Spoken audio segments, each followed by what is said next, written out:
What's up, guys? It's your girl, Matt Cox from Maccouture Crafting. We are going to do a recap of 2021. There were so many lessons learned, so many projects done. Let's just go on ahead and recap it and see what we learned, see what we did. Let's just see all the things. Okay, let's start off with I went postcard crazy. I joined a postcard swap. I was making postcards left and right.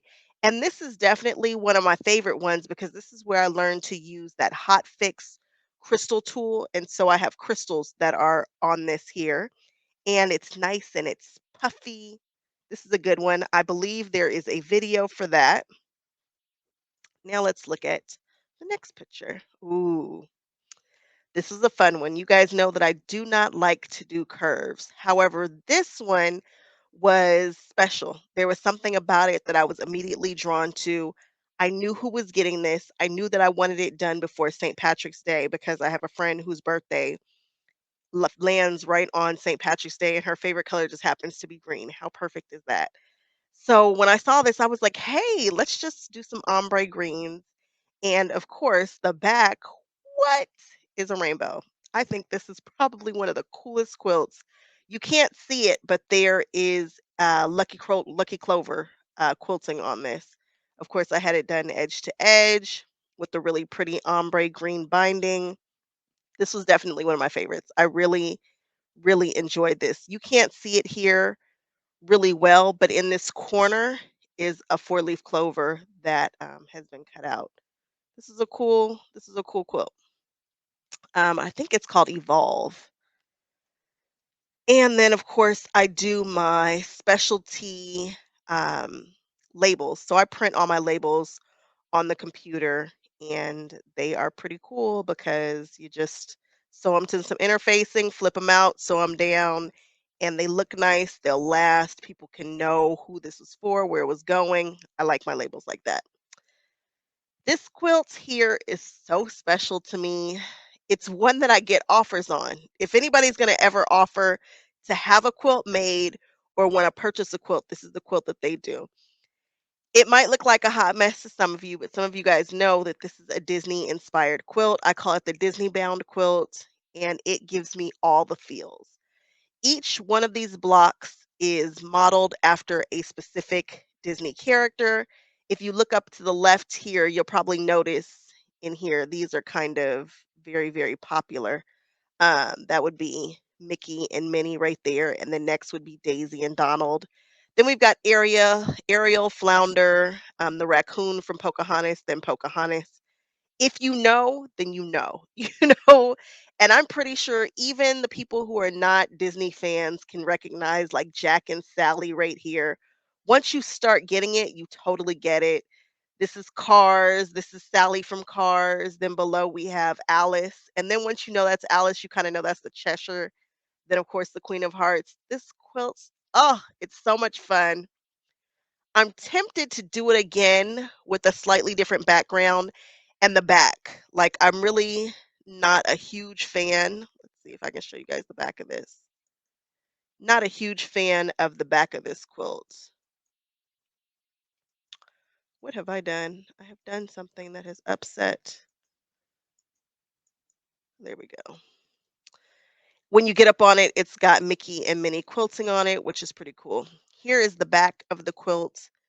I don't love that I use these polka dots, and you can see the transition in the polka dots here. This is when I taught myself to use double needles, though, which was really, really cool. I went around this image with very thin bias tape, or they actually have it pre-made if you want, and I use my double needle and to sew it down, and it's pretty cool technique if you ask me. And I just don't love the trend. I just wish this was solid. And so I might do this again. Maybe I'll do Mickey on the back and still do the outline because that is a pretty cool technique with this pixelated kind of thing going on. This is the one that kind of put me on the map with By Annie. This one has been getting a lot of this video has been getting a lot of attention. I was a beginner and I tried to do this bag and it turned out. It's one of my favorite bags. I travel with it.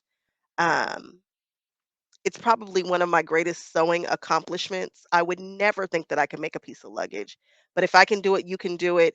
And again, that's I see it floating around on the internet, like people have jacked it. So that must must mean it's cool. The reason why it came about is because I saw that Tula made one, and I just feel like she wasn't going to give it to me. So I figured I had to make my own. And the only change that's well, there are probably a few changes, but I went ahead and put her ribbon here because in person, that is a loud piece of ribbon. That yellow, oh my goodness, it is neon. And I love that it's so loud, but it was so bright that it was almost hurting my eyes. So I went ahead and put some ribbon to tone mine down. And then I did, of course, what I'm starting to call my signature quilting with this 12 weight thread, which I'm obsessed with quilting with 12 weight thread for bags and smaller projects. Maybe not for a huge quilt, but for something small like this, look at how that white stands out on that black. Again, probably one of my greatest creations to date. Then I went mug rug crazy. I know you guys don't ever want to see another mug rug or a bowl cozy from me. However, when I drink tea, and I am a tea drinker, I'm surprised I don't have a cup here. Well, actually, I do have a cup. Want to see it? So funny. I always have a cup of tea. When I drink tea, I hold the bottom. Like people have those cozies that go around the side. Yeah, that's nice, but I hold it from the bottom. So I thought it would be really cool to make a bowl cozy that was really a teacup cozy. And I have tons and tons and tons of videos on mug rugs and bowl cozies because the world went bowl cozy crazy and I went bowl cozy crazy with the world. And of course, I did it in some funky case fabrics. Loved it. And here it is without the mug. And of course, we have some what? 12 weight thread. Oh, don't you just love the way that 12 weight thread works with stuff? I do. A bowl cozy with it that matches. And I there's a couple of different ways to do bowl cozies. They have the pre-made battings, and then you can make your own. And Martelli has some patterns. I tried them all. So if you want to go bowl cozy crazy, especially around the holiday season, everybody wants to give bowl cozies, which is actually a really cool gift. And I also did one for like a larger, more shallow bowl. This is like my gumbo bowl or spaghetti bowl.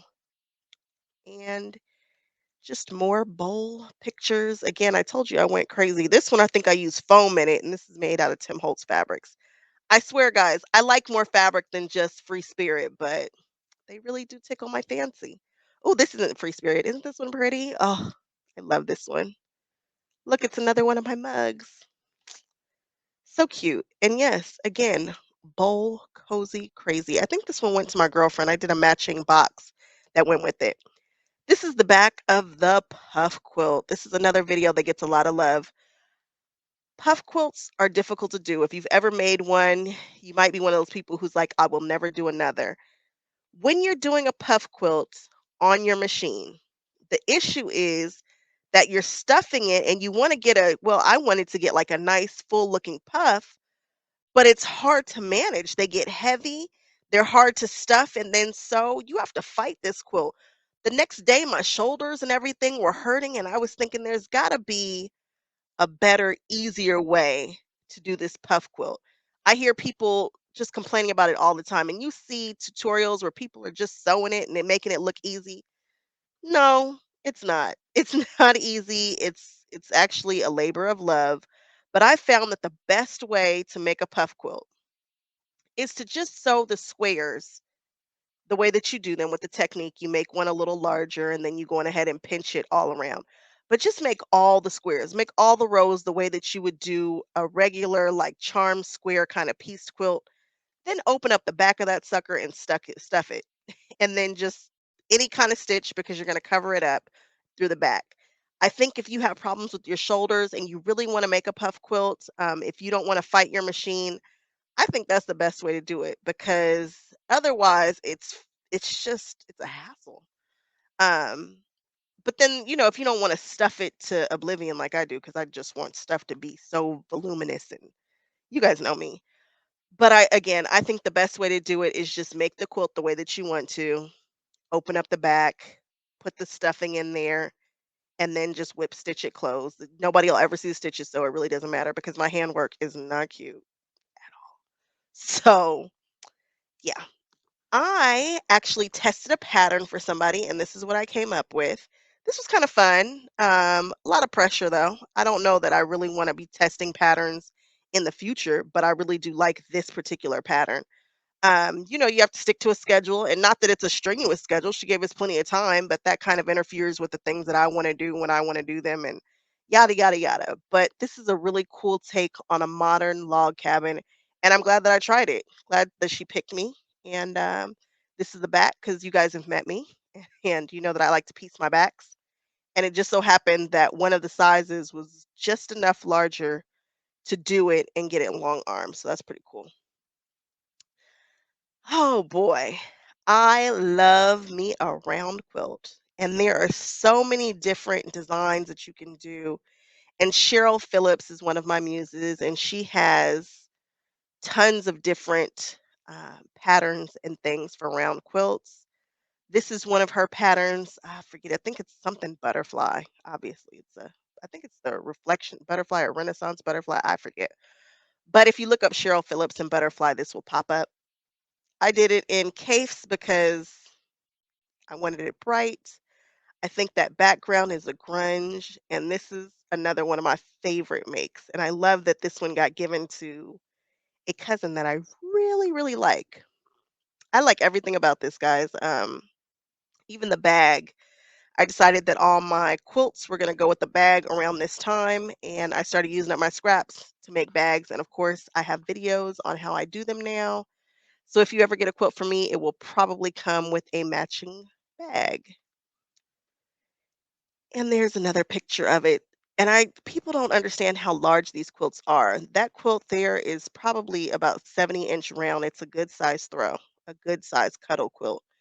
And people don't always know what to do with this, but do you know how gorgeous this looks just laying at the foot of your bed? Oh my goodness. Or on the back of your couch or on the seat part of your couch. Just get creative with it. Don't be scared that it's round. My brother was looking at it. He was like, "What do you do with round quilts? The same thing you do with a square quilt. It's just cooler." Oh, here's the back, another looper. Imagine that. I went looper crazy this year too. Really like that pattern. If you want to do something on the back of a quilt, this actually comes together super duper fast, and I put them on the back of several of my quilts. Then I got crazy and wanted to see if I can make this larger. I think the original pattern that I saw was super tiny, like it was made to be a table, like a table mat, like a placemat. And I made it bigger. There, where there's a will, there is a way.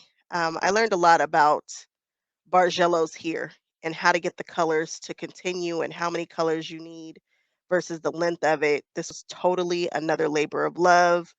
At one point, I just had to kind of wing it, but it came together and it came together really neat. And look at the back of this guy. Hopefully, I have a picture. Ooh, another looper.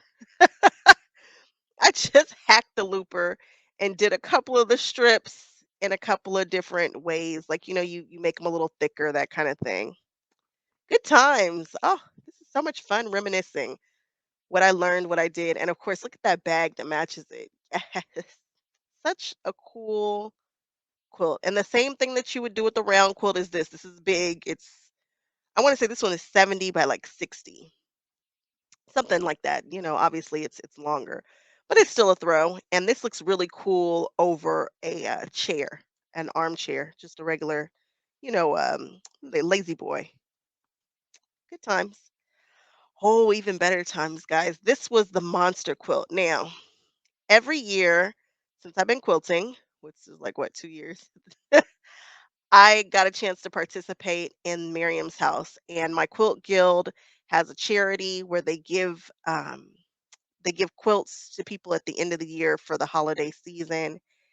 And I love it. I love doing it. I love participating in it. I think it's important that you try to throw a charity quilt in there if you can. And when we give with our whole hearts. We do not skimp. I'm not making quilts out of scraps for people. I believe in really giving somebody something that I would want to receive. I want this quilt. I want it badly. I think it's so cute. It's a class off Craftsy. Oh, I can't remember the name of the person. Oh, who makes this pattern? I forget. But there are I have a video on it, don't worry, you can find it on my channel, and there are a couple of different monster style quilts like this just happens to be my favorite one, and I got a chance to play with quilts, and you guys know I don't really like to quilt, and this is a kind of quilt as you go. Her technique is to do the squares with the batting on the back, and then you just add the backing and sew in the ditch. I consider quilts as you go when you're going through all the layers of the quilt and you're done when you finish, but that's neither here nor there. This is a fun guy. I love it. It's got interactive things. Some of them are squishy, some of them flap, some of the hair pulls out. It's almost like a fidget quilt. And you just get to play and have fun. And I like the way this one came out. This is another video that did well on my channel. I know that I did not do this quilt in 2021. However, it's cute. This is the first time I have seen a quilt washed a ton of times. The person who I gave this quilt to washed it and washed it and washed it, and it still looks really good. People always wonder, like, is my quilt gonna bleed? What's gonna happen to it? This sucker didn't bleed, it didn't do anything. Even my applique work stayed really nice. And I mean, when I say she washes this, I mean she washes it constantly. I'm glad that I've learned a different technique for attaching um, the tag in the back because the tag is pretty much washed off. Well, it didn't wash off, but it's just frayed. It just I do it so much better now, but I got a chance to see what one of my quilts look like once it gets loved, and it still looks really good. I have a flange binding on this guy, and the flange is kind of floppy and whatnot because it hasn't been pressed, but still looks good to me. You can see the back that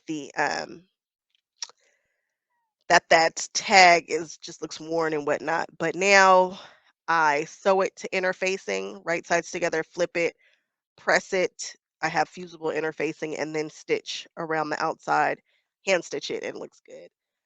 Oh, look at this. We did some paper piecing in the butterflies here. This is the back of that quilt. And we have some beautiful applique that goes right down the center. I call this the Bearden quilt. That's her last name, Bearden, and she likes bears, and it all just came together really well. So this quilt goes with the monster quilt. This is the mom's quilt. I like to do a set, mom and kid. This is the start of the 3-yard quilt journey that's never going to end.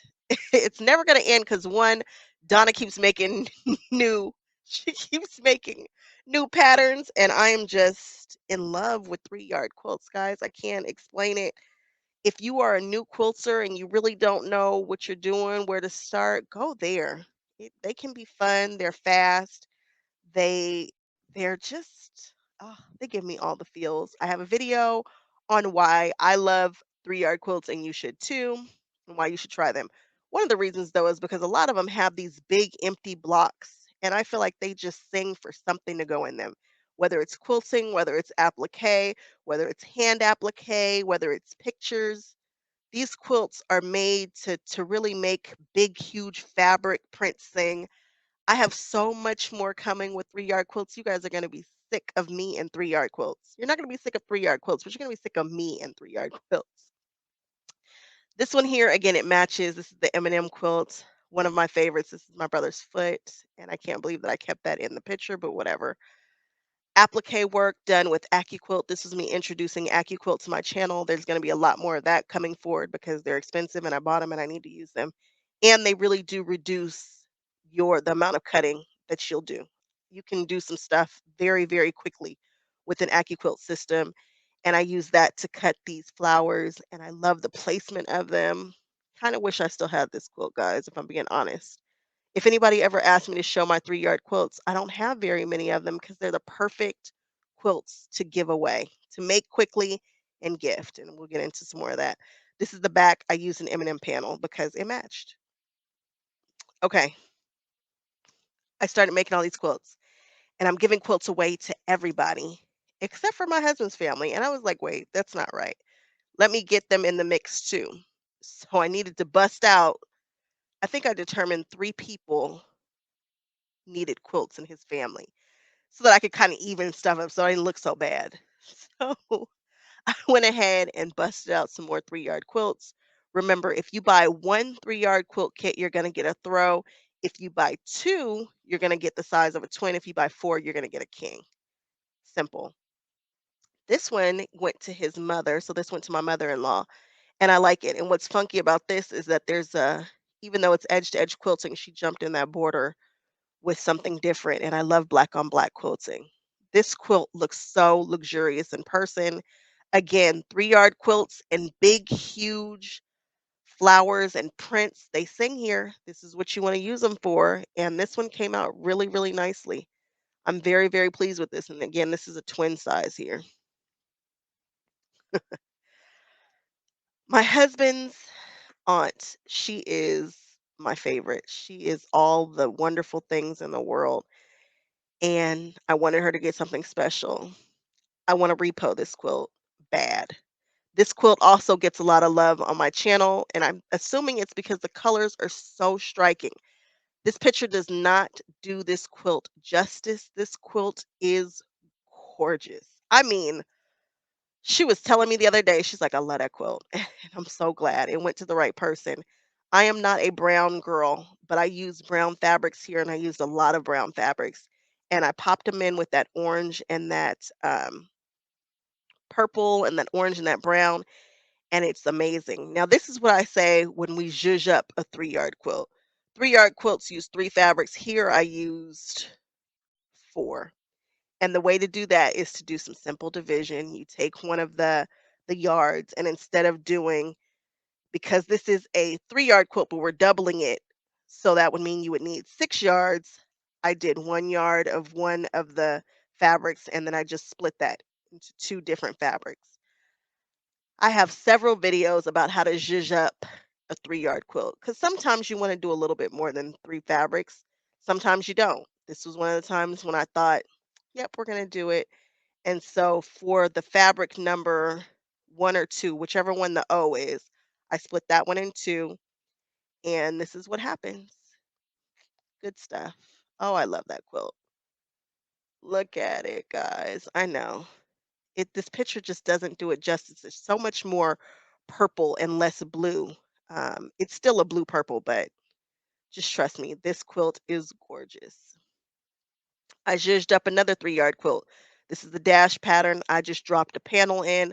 I have a whole video on how we do this. Barbie, love this panel. It's nice and sassy. See, this is Riley Blake's fabrics. We like her. This quilt, very, very special to me. When I was putting this together, I was like, wow, I didn't do very much. But as I'm sitting here talking for almost 30 minutes, I'm like, good God, when is this gonna finish? We're not near finished.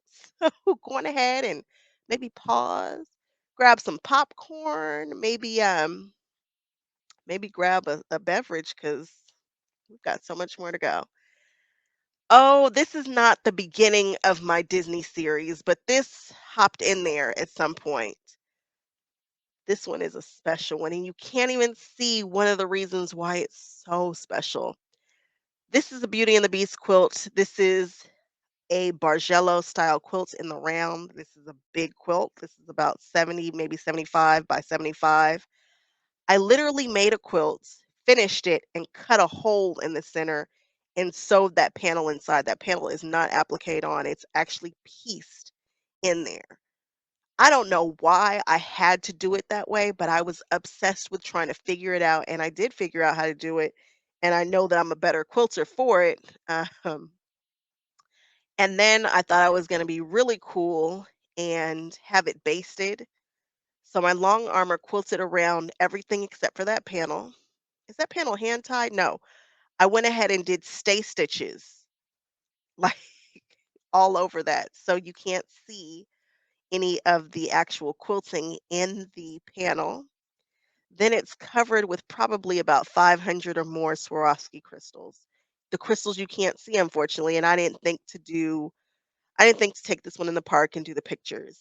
And if that's not enough, the coolest part about this is not the bag, but I think the bag is pretty cool too, is that if you can see in the label here, there is a QR code with a video and there's the song. There's a Spotify, and of course, it plays the Beauty and the Beast song. So if you're cuddled up with your quilt and you going ahead and scan it, what? You guys, this quilt here is epic. I don't think this quilt gets enough love, that Beauty and the Beast quilt. This is a quick series that I did that just shows people what it's like to finish a whole quilt. It's just a cover for my computer because it was giving too much reflection and it was just something to do. But I like this. Played with some threads. It's fun. Here's where I went. 3-yard quilt. Crazy, crazy, crazy. And I hooked up with Quilting with Soul and I used African fabrics for the first time. I always tell people it's not a secret that I'm not immediately drawn to African fabrics. Way more so now after really working with them. However, you have to kind of work with them and vibe with them. And so I did 4 or 5 3-yard quilts. This one was my absolute favorite, and it gets the most love, and people call her for this kit. So she still has the kits for some of these. I want to say I was there, and I think she still has some kits for this one available because she had to replenish a couple of times because they kept selling out. People went crazy for this quilt, and I get it because it is stunning. It's probably one of my favorite 3-yard quilts to date, if not my favorite. It comes together a little different, and so you really want to watch my video on some tips and tricks of how to put this together. But I'm a fan. This quilt is pretty cool. I even was able to kind of tell a story with the I was able to tell a story with the symbols because each of the symbols has a different meaning. I could stare at this quilt forever. I'm glad that I actually own this quilt. I didn't give this quilt away. There's the backs of the quilts. Here's the front of another one. This one is a fun one. This one did well on my channel too. And here's the last one. I love this. You can't really see the pattern because of how busy the fabrics are, but this it leans so masculine and like 80s. It's like my 80s African vibe quilt. I like this guy. Aw, here is the best baby quilt ever with the little puff pillow. Love this. People went crazy for the name on this quilt. Like the dragon, they're like, okay, that's cute. What? Apples and Beavers did this pattern, and I was stalking her for like 6 months because she showed it and then was like, the pattern will be out in like 6 to 8 months. I'm like, what? No. I'm actually going to do another one of these for my best friend. She just had a baby, and I want to do a girl version or my version of a girl version with her name on it. I cut the letters in Cricut. I finally learned to use stabilizer with applique. Game changer. There's the back of this quilt. Love putting a panel on it, guys. It really gives the back of your quilt something. This is the start of my Disney journey. This was the real start of me trying to come up with Disney projects, that were really inspired by Disney. This was inspired by the Three Fairies. I kind of was playing with the idea of what would what would it look like if Merryweather and them, all the fairies, wore tennis shoes, and so they're done in the colors of the fairies. I sleep on that pillow every night. Love that pillow. Here's another pillow. All of a sudden, I went pillow crazy. All of a sudden, I wanted tiny pillows in my car all the time. The cool thing about this is it's paper piece, and I show you guys a trick to paper piecing so you never miss another angle because there is a trick to it. Decided to do another pillow, another Disney inspired project. They had the cutest colored onesie. I can't fit a onesie. I can't fit my pinky into a onesie. So I went ahead and turned it into a pillow, which was awesome because I get more requests to make memory pillows, memory blankets, and I never really used fabric outside of quilting cotton up until here, I think. And so this was a great chance to play with interfacing and kind of think about how I would put together memory pillows and memory quilts. Because if you are a quilter, people will ask you to do memory pillows, dresses, quilts. This is a good place to start. This quilt was the game changer. I really wish I had brought an iron to Disneyland so I could have ironed out that big crease that's going through the middle. But this was my first big quilt based on an attraction. This is actually the back of the quilt. This is by Geeky Bobbin. And the minute I saw that pattern, I was drawn to it. I was like, something about this pattern is really, really cool. And I thought about it and I was like, what attraction kind of marries with this quilt? And it all came together. Obviously, the back of this quilt is inspired by the teacups. Um, and the front of it is Tula Pink's Curiouser and Curiouser. And it's definitely my version of a Curiouser and Curiouser quilt.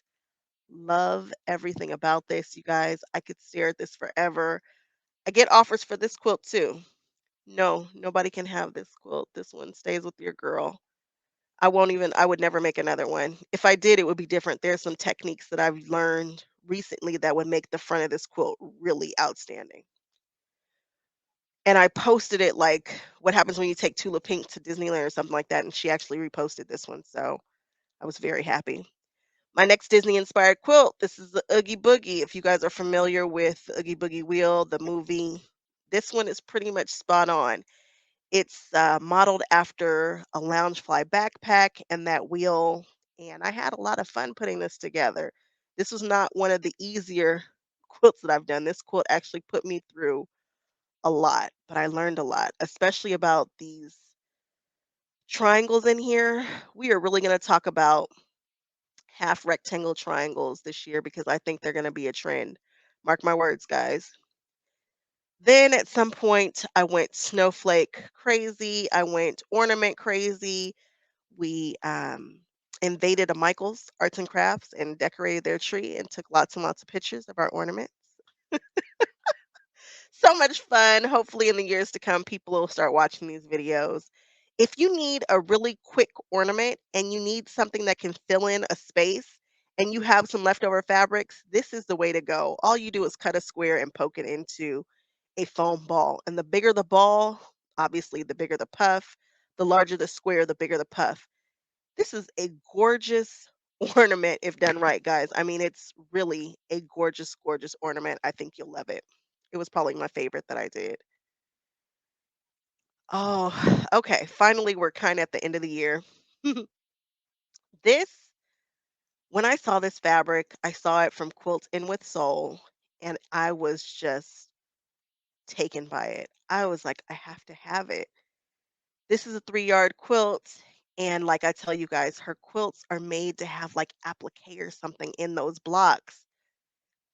I think this might be one of my favorite makes of the year. These African masks, I cut them into Christmas ornaments and it works. This totally worked as a Christmas quilt.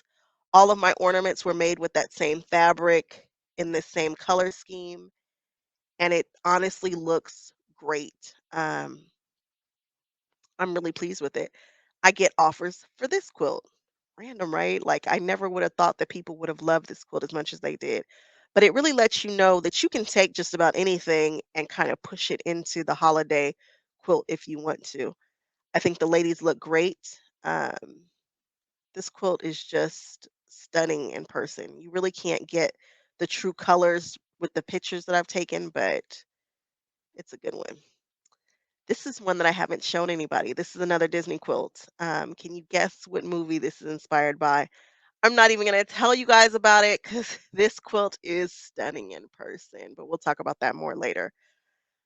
I went box crazy the end of the year. You guys know that if you guys jump in now, there's actually a giveaway happening for the Octagon box, which is my absolute favorite. This is probably my second favorite. That box is actually very big. It's sitting right here. It's huge and I love it. And it's being given to a friend of mine, but I covered them with Tula Pink fabric and they are stunning in person. They're huge, they're fun. I show you how to do it. It's not the kind of box you make for everybody for all your stuff, but if you've got some special friends, this is definitely a very special gift. If you're into boxes and things and you have a cricket or a silhouette, these are probably right up your alley. I initially wasn't I just really wasn't into Daydreamer. I don't know why. I just wasn't. Once I started working with Daydreamer, I couldn't stop. I was obsessed. The colors and these feathers and this silly little shrimp right here just won my heart. Love that box. And I used it on other boxes, and there is my absolute favorite box. And inside that box for the giveaway will be some pot holders. I've been dying to try these pot holders. I really want to make some quilt blocks that are based off of this technique here, and they're coming. So be ready for that. Here is another hot pad trivet pot holder. They feel so luxurious, guys. The way that these are made are so sturdy and just I hope that whoever gets them actually uses them. And then I made this mitt, the double oven mitt that's actually being given away too.